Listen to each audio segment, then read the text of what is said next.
Welcome to this journey through one of the most disturbing cases recorded in the history of the Missouri Ozarks. Before we begin, I invite you to leave in the comments where you are watching from and the exact time when you are listening to this narration. We are interested in knowing what places and at what times of day or night these documented accounts reach. In the winter of 1912, the Springfield Republican newspaper printed a small notice about a family disturbance in Taney County, deep in the Ozark Mountains. The article, barely 3 paragraphs long, mentioned that local authorities had been called to investigate the disappearance of a woman named Eliza Whitlock from her isolated homestead near the White River. The newspaper reported that her husband, Thomas Whitlock, claimed she had left voluntarily after a domestic disagreement. The article concluded by noting that no further investigation was deemed necessary at that time. What the newspaper failed to mention was that this brief report would be the beginning of one of the most disturbing cases in Ozark history, one that would remain largely undocumented for decades. The Whitlock property sat on approximately 40 acres of rocky hillside near the small settlement of Walnut Shade, about 15 miles south of Forsyth, the Taney County seat. The homestead consisted of a 2-story timber frame house, a small barn, and several outbuildings. According to county records from 1908, Thomas Whitlock had purchased the property after moving from Springfield, where he had worked as a clerk at the Heer's department store. Thomas was described in these records as a man of quiet disposition and particular habits. His wife Eliza, formerly Eliza Crawford, had been a school teacher in Christian County before their marriage in 1905. They had 2 children, Edward, age 6 in 1912, and Mary, age 4. Neighbors later recalled the Whitlocks as a private family, who rarely participated in community events. Thomas would occasionally travel into Forsyth or Branson for supplies, but Eliza was seldom seen beyond the boundaries of their property after their first year of residence. The isolation was not unusual for the area, where homesteads could be miles apart, separated by dense oak and pine forests, limestone bluffs, and steep hollows. The Ozarks had long been a place where people came to disappear, whether from the law, from debts, or simply from society itself. According to Joseph Miller, whose family owned the neighboring property to the east, the Whitlocks seemed content enough during their first few years on the homestead. Miller, interviewed in 1952 by a researcher from the Missouri Historical Society, recalled that Thomas was particular about his land boundaries and kept mostly to himself, but would nod a greeting when our paths crossed. The missus was even more reserved, but the children seemed healthy and properly clothed. Miller noted that in the fall of 1911, approximately 6 months before Eliza's disappearance, Thomas began making improvements to the property, including digging what appeared to be a new root cellar behind the house and reinforcing the doors with additional locks. The last confirmed sighting of Eliza Whitlock by anyone outside the immediate family was in November 1911, when Harriet Bowman, a midwife from Walnut Shade, visited the homestead after receiving a message that Eliza was unwell. In a statement given to the Taney County Sheriff in April 1912, Bowman reported that she found Eliza pale and distant, with a nervous manner, but suffering from no apparent physical ailment. According to Bowman, the house was unusually cold, despite the fireplace being lit, and Thomas remained in the room throughout her visit, answering most questions directed at his wife. When Bowman suggested that Eliza might benefit from a visit to the doctor in Forsyth, Thomas reportedly replied that the family could not afford such an expense and that his wife would recover with rest. County records indicate that Thomas Whitlock had been making regular withdrawals from the family's modest savings account at the Taney County Bank throughout the autumn of 1911. According to bank ledgers preserved in the county archives, Thomas withdrew nearly half of the family's savings between September and December of that year. The bank manager, Harold Winters, later recalled that Thomas had explained these withdrawals as necessary for home improvements and winter preparations. Winters noted that such expenditures were not unusual for homesteaders preparing for the Ozark winter, but the amount seemed excessive for a family of the Whitlocks' means. The winter of 1911 to 1912 was particularly harsh in the Ozarks. Heavy snowfall in December and January isolated many remote homesteads for weeks at a time, and it was not unusual for families to go without outside contact until early spring. According to weather records kept by the Springfield Weather Bureau, temperatures in February 1912 dropped to near 0 degrees Fahrenheit on multiple occasions, and several inches of snow remained on the ground until mid-March. The isolation imposed by these weather conditions meant that unusual activities could go unnoticed by neighbors for extended periods. It was during this period of isolation, sometime between late February and early March 1912, that Eliza Whitlock supposedly left her family.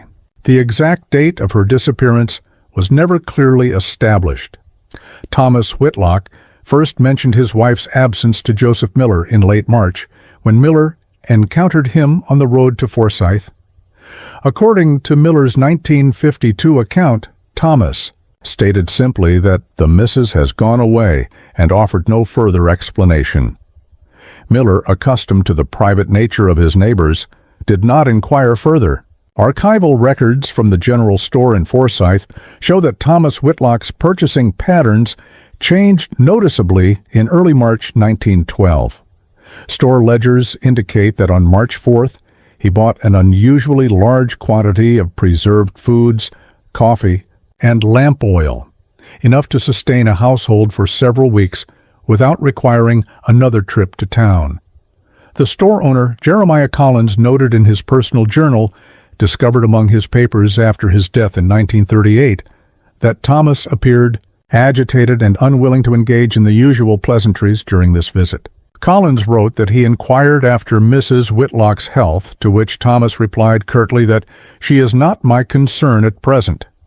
The matter might have remained entirely private had it not been for the intervention of Eliza's sister, Catherine Crawford, a resident of Springfield who had not heard from Eliza since the previous autumn. According to correspondence preserved in the Taney County Historical Society archives, Catherine wrote to the postmaster at Walnut Shade in early April 1912 inquiring about her sister's welfare. When the postmaster informed her that Eliza had reportedly left her family, Catherine traveled to Taney County and requested that Sheriff James Harmon investigate the disappearance. Catherine Crawford's personal journal, donated to the Missouri State Archives by her granddaughter in 1961, provides insight into her concerns about her sister's situation. In an entry dated April 10, 1912, Catherine wrote, "I cannot believe that Eliza would leave her children willingly. Since her marriage to Thomas, her letters had grown increasingly infrequent and guarded, but her devotion to Edward and Mary was evident in every word she wrote about them. Something is terribly wrong, and I fear what I might discover in Taney County." Sheriff Harmon's official report, dated April 18, 1912, documents his visit to the Whitlock homestead. Harmon reported that he found the property in good order, with Thomas and both children present. The children appeared adequately fed and clothed, though Harmon noted that both were unusually quiet during his visit. Thomas maintained that Eliza had left voluntarily after expressing dissatisfaction with their isolated life, taking only a small valise with personal items. He claimed to have no knowledge of her destination, but suggested she might have returned to her family in Springfield, despite Catherine's insistence that her sister had not contacted any relatives. Harmon's report includes a brief description of his inspection of the house, which revealed no signs of disturbance or struggle. He noted that Eliza's clothing and personal effects appeared to be missing from the bedroom drawers, supporting Thomas's claim that she had packed before leaving. The sheriff concluded that there was insufficient evidence of foul play, and that as an adult, Eliza had the right to leave her family if she chose. With Catherine Crawford's reluctant acceptance of this conclusion, the official investigation ended. What Harmon's report failed to mention, but what came to light in his personal papers discovered after his death in 1931, was that he had observed several concerning details during his visit to the Whitlock property. In a personal notebook separate from his official records, Harmon wrote, "Whitlock was too composed for a man recently abandoned. The children watched their father's face before answering any question, no matter how innocuous. The boy began to speak about his mother, but stopped abruptly when Thomas cleared his throat. Most troubling was the fresh-turned earth behind the house, which Whitlock claimed was a garden plot, though it was an odd time for planting and shaped more like a trench than a garden bed." Harmon's private note suggests that he harbored suspicions about Thomas Whitlock, but lacked sufficient evidence to pursue them further. The sheriff wrote, "Without a body or a witness, there is no crime to investigate. Mrs. Crawford's concerns, while understandable, do not constitute proof.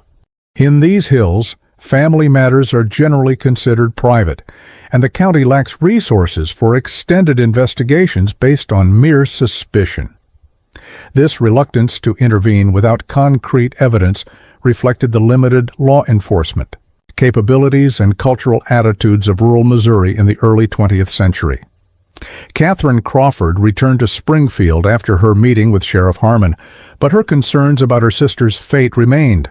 According to her journal, she attempted to maintain contact with her niece and nephew by sending letters and small gifts, but received only brief formal acknowledgments from Thomas in return.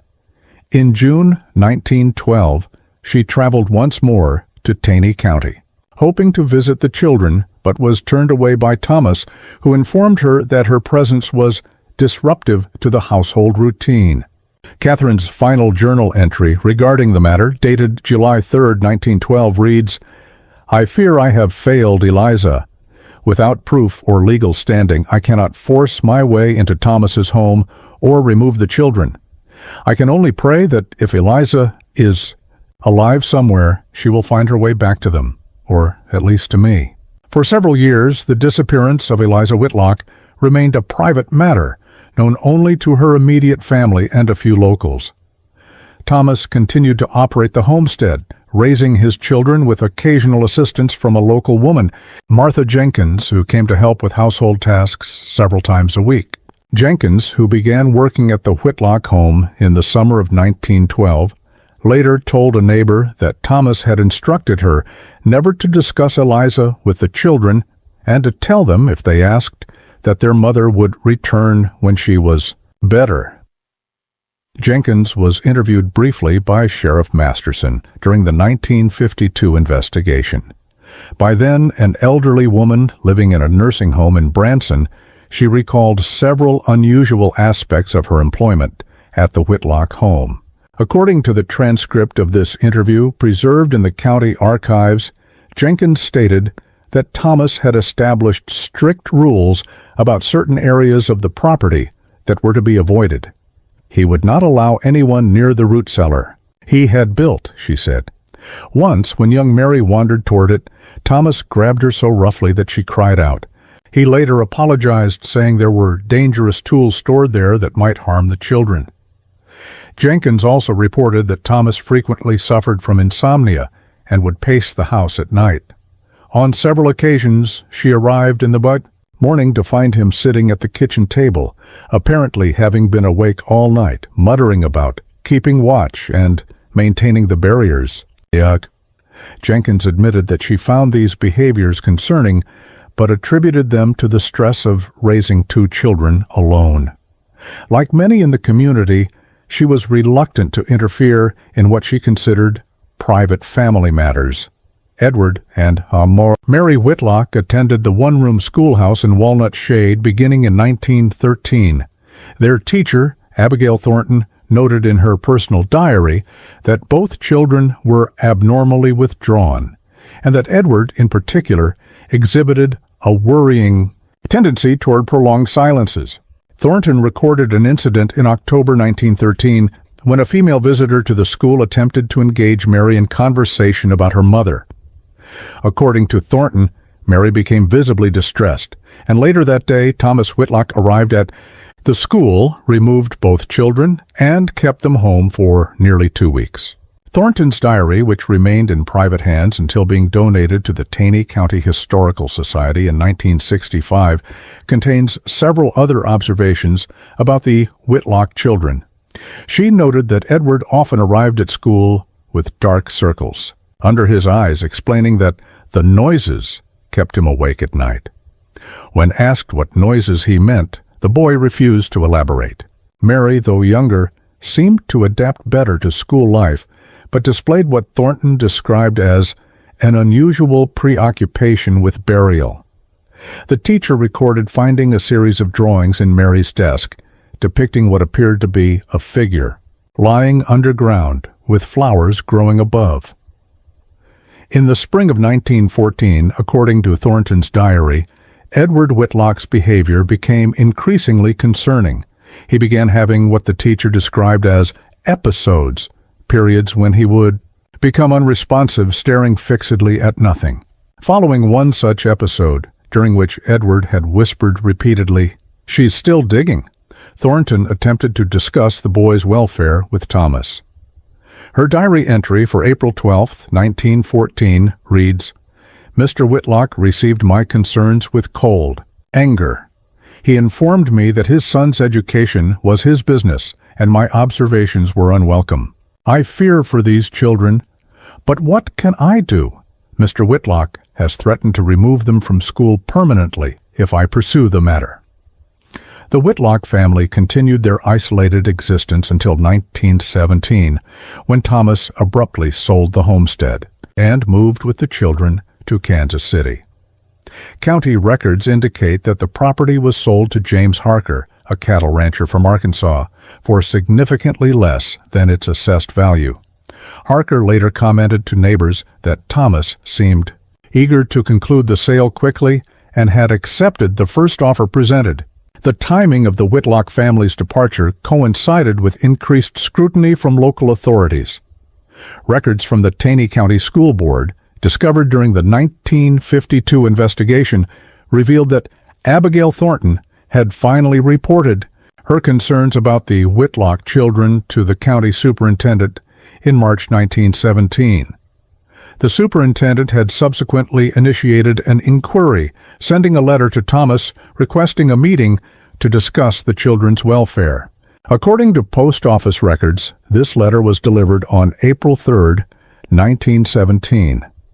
Thomas listed the property for sale the following day and had completed the transaction by the end of the month. James Harker, who purchased the Whitlock property, made several modifications to the homestead, including demolishing what remained of the root cellar behind the house.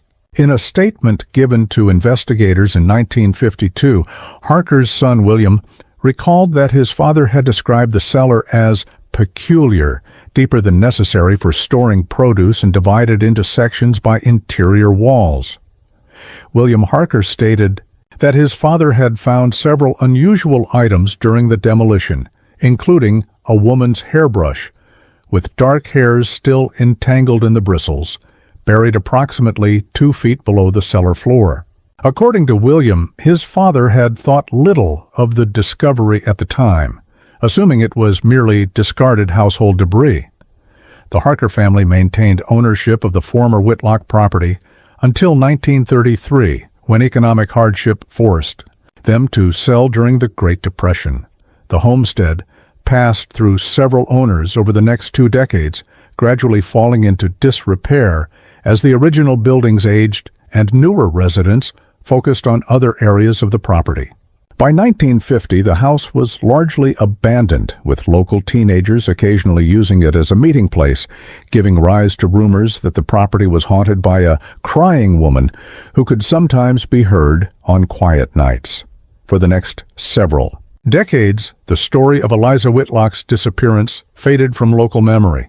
The family's departure from the area, combined with the disruption of World War I and the subsequent influenza epidemic, pushed the unresolved matter into obscurity. It might have remained there permanently had it not been for a discovery made. In 1952, when the former Whitlock property, by then abandoned and overgrown, was purchased by Walter and Ruth Simmons, a couple from St. Louis planning to establish a hunting lodge.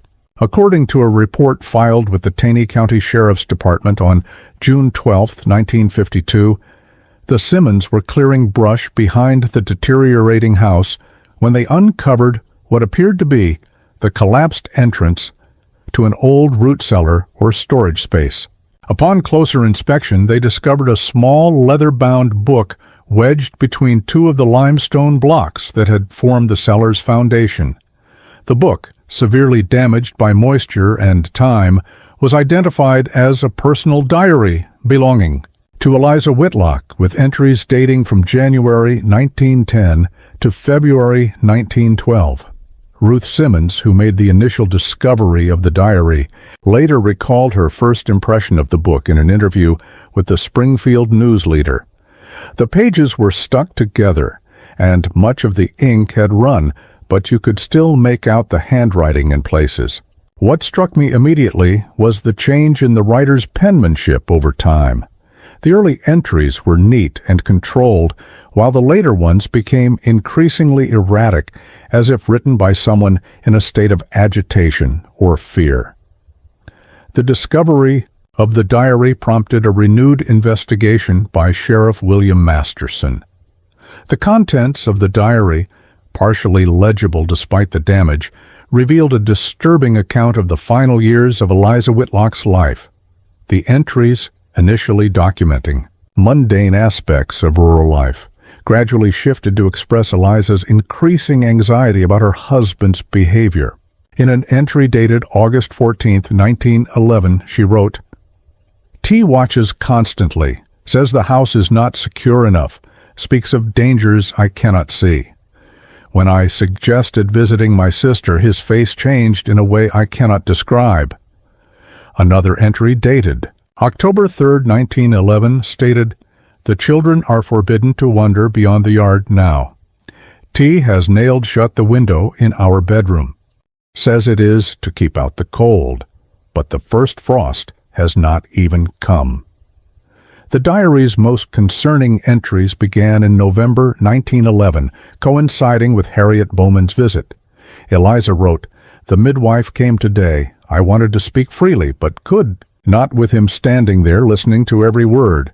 When she left, T said no one else would be permitted to enter our house. He says they bring contamination from town." In December, she recorded, "The new room beneath the house is nearly completed. T works on it when he thinks I am asleep. He speaks of it as a sanctuary, but it feels more like a tomb." A particularly disturbing entry, dated January 8, 1912, reads, "I found Edward this morning standing at the entrance to the cellar, staring at the door. When I asked what he was doing, he said, 'Father says we'll all sleep there soon, when the time comes.' When I questioned T about this, he became enraged, accusing me of turning the children against him. He did not leave my side for the remainder of the day." As January progressed, Eliza's entries became shorter and more fragmented. On January 23rd, she wrote, "T insists I take the tonic he prepares each evening. It leaves me groggy and confused the next day. I began pouring it into my potted plant when he isn't looking. The plant died within days." Another entry dated February 2nd simply states, "I must get the children away from here. But how? The snow is deep, and we are miles from town. T has hidden my boots and coat. He says it is to prevent me from falling ill, but I know the truth." The final readable entry, dated February 17, 1912, contained just 3 lines. "He found these pages tonight. His rage was terrible. The children are locked in their room. I hear him digging again." Based on the diary's contents, Sheriff Masterson ordered an excavation of the area where the root cellar had been located.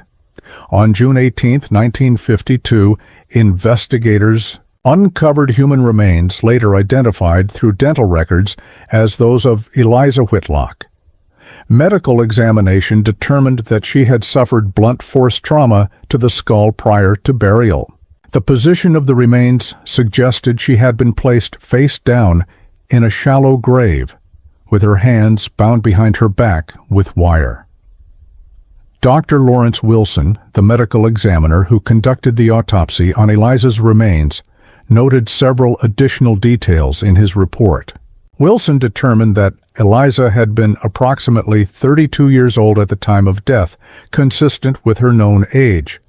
He also found evidence of a previous fracture to her left wrist that had healed sometime before her death, an injury not mentioned in any known records. Most significantly, Wilson identified traces of a sedative compound in the preserved tissue samples, suggesting that Eliza may have been drugged prior to her death. This finding corroborated her diary entries about the tonic Thomas had insisted she consume. Following the discovery, authorities attempted to locate Thomas Whitlock and his children, but the investigation revealed that Thomas had died in a Kansas City hospital in 1931 from complications related to pneumonia. Edward Whitlock had been killed in action during World War II in 1944. Only Mary Whitlock, by then Mary Coleman, was still living, residing in Omaha, Nebraska with her husband and 3 children. Records from the Kansas City Public Library examined during the investigation provided some information about the Whitlock family's life after leaving Taney County. City directories showed that Thomas had worked as a night watchman at a warehouse from 1917 until 1928, when health problems forced him to retire. Edward had attended school through the 8th grade before taking a job at the same warehouse.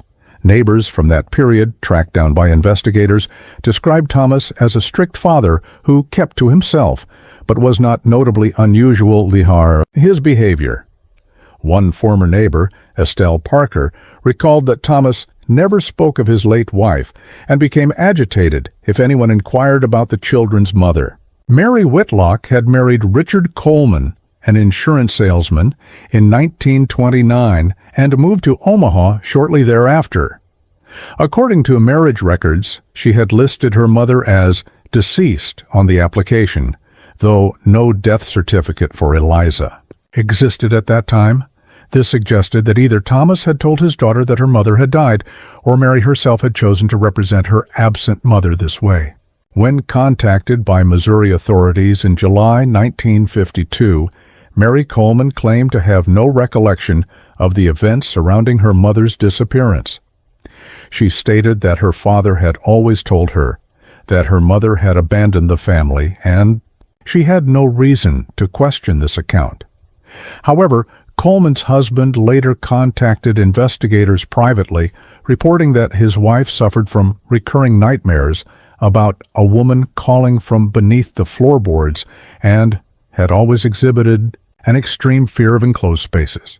Richard Coleman provided investigators with additional information about his wife's psychological state. In a letter preserved in the case file, he wrote, "Mary has suffered from what doctors now call anxiety attacks throughout our marriage.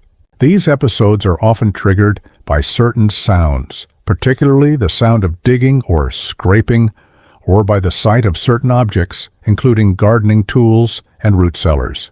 For years she has refused to enter our basement or any underground space. When I asked about the origin of these fears, she would become distant and change the subject." The investigation revealed additional details through interviews with former residents of Taney County who had known the Whitlock family.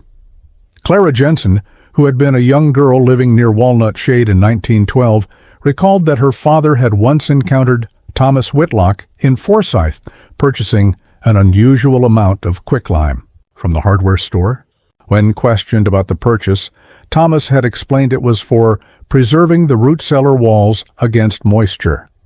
Jensen also remembered hearing her parents discuss strange sounds coming from the direction of the Whitlock property layout. At night during that winter, sounds her father had attributed to wild animals or the wind in the hollow. Jensen's brother, Harold, provided a written statement describing an encounter he had with Edward Whitlock in the spring of 1912. According to this statement, Harold had encountered Edward near the property line separating their family's lands. The Whitlock boy had appeared distressed and asked Harold if people could hear things through the ground. When Harold asked what he meant, Edward had replied, "Father says no one can hear anything through the ground once it's packed down tight, but I think I can still hear her sometimes." Before Harold could inquire further, Thomas Whitlock had appeared, calling his son home. Harold had mentioned the strange conversation to his parents, but they had dismissed it as childish imagination. Further research into Thomas Whitlock's background uncovered a possible explanation for his increasingly paranoid behavior in the months preceding Eliza's disappearance. Records from the State Lunatic Asylum in Nevada, Missouri, now known as the Nevada State Hospital, revealed that Thomas's father, William Whitlock, had been committed to the institution in 1890 after exhibiting violent paranoid delusions. Elder Whitlock had reportedly become convinced that his wife was conspiring against him with neighbors and had attempted to imprison her in their home. Hospital records indicated that William Whitlock died in the asylum in 1902, with notes describing a hereditary tendency toward paranoid ideation. The asylum records also contained a letter from Thomas's mother, Sarah Whitlock, written to the hospital director in 1895. In this letter, she expressed concern about her son's nervous disposition and inquired whether her husband's condition might be passed to their children. The director's response, also preserved in the file, assured Sarah that mental aberrations are not necessarily inherited, but advised that Thomas should be guided toward occupations that avoid excessive stress or isolation, suggesting that some familial predisposition toward mental illness was recognized even then. In October 1952, Professor Alan Matthews, a historian researching Ozark folklore at the University of Missouri, visited the former Whitlock property at the invitation of the new owners. Matthews documented the layout of the homestead and the location where Eliza's remains had been found. His notes, preserved in the university archives, describe the isolated nature of the property. The homestead sits in a narrow valley, surrounded on three sides by steep wooded slopes. Even at midday, parts of the yard remain in shadow. The nearest neighbor's house, though less than a mile away as the crow flies, is invisible from the Whitlock property due to the intervening terrain. A person could scream here without being heard beyond these hills. Matthews also recorded local beliefs that had developed around the property in the years following the Whitlocks' departure. Several residents of Walnut Shade reported avoiding the area, claiming that travelers passing the abandoned homestead at night sometimes heard a woman weeping or the sound of digging. Matthews noted that such stories were typical of many abandoned properties in the Ozarks, but suggested that, in this case, they might have originated from actual sounds heard by passers-by during the winter of 1911 to 1912. In his field journal, Matthews wrote, "The acoustic properties of this valley are unusual. Standing at the former site of the root cellar, I conducted a simple experiment dropping stones into the remaining depression and noting how the sound carried. Even a small impact produces an echo that reverberates between the limestone bluffs. It occurs to me that if someone were digging in this location at night, when ambient noise is reduced, the sound might indeed travel considerable distances, creating the impression of ghostly activity to the